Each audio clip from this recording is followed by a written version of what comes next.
அஸ்ஸலாமு அலைக்கும் அன்பு உள்ளங்களே, நான் தாஜுதீன் கபரிலிருந்து பேசுகிறேன். எனக்கு நீதி கிடைக்காமல் மனம் ஆறுதல் அடையாமல் தவிக்கிறேன். என் மன குமுறல்களை உங்களுக்கு எத்தி வைக்கவே இந்த பதிவை இடுகிறேன்.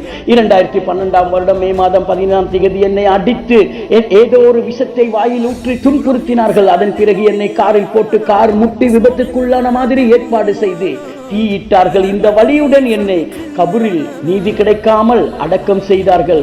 2015ஆம் ஆட்சியின் மாற்றத்தின் பின் பிப்ரவரி மாதம் எனது மரணம் விபத்து அல்ல, இது ஒரு கொலை என போலீசார் தெரிவித்ததை அடுத்து 2015 மே மாதம் விசாரணைகளை மேற்கொள்ள சிஐடியிடம் ஒப்படைக்கப்பட்டது. 2015 ஜூன் மாதம் போலீசின் அறிக்கையும் JMMOவினால் வழங்கப்பட்ட மருத்துவ பரிசோதனை அறிக்கைகளுக்கும் இடையில் பாரிய அளவு முரண்பாடுகள் காணப்படுவதாக சிஐடி அறிவித்ததை அடுத்து நான் கொலை செய்யப்பட்டேன் என்று சிஐடி 2015 ஜூலை மாதம் 27ஆம் தேதி உறுதி செய்தது.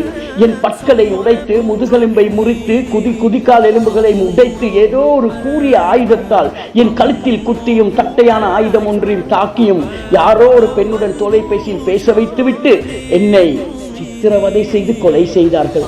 இவ்வளவு வேதனைகளுடன் என்னை கொலை செய்து கபரில் அடக்கிய பின் நீதி கிடைக்க வேண்டும் என்பதற்காக ஊடகங்கள் எழுப்பிய பலமான சந்தேகங்களுக்காக சட்டம் ஒரு இருட்டறை அல்ல என்பதற்காகவும் என்னை மீள் பிரேத பரிசோதனைக்காக தோண்டி எடுத்தார்கள்.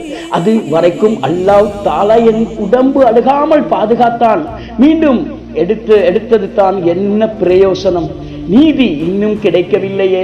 என்னை சித்திரவதை செய்து கொன்றவர்கள் சுதந்திரமாகவும் சந்தோஷமாகவும் தானே இருக்கிறார்கள். அல்ஹம்துலில்லாஹ், நான் கபரில் நலமாகத்தான் இருக்கிறேன். ஆனால் எனக்கு நடந்த கொடுமை மாதிரி வேற யாருக்கும் இனிமேல் நடக்கக்கூடாது என்றாலும் யாரும் எனக்காக குரல் கொடுக்க ஒருவரும் இல்லையே என்று நினைக்கும் போது தான் சற்று கவலையாக உள்ளது.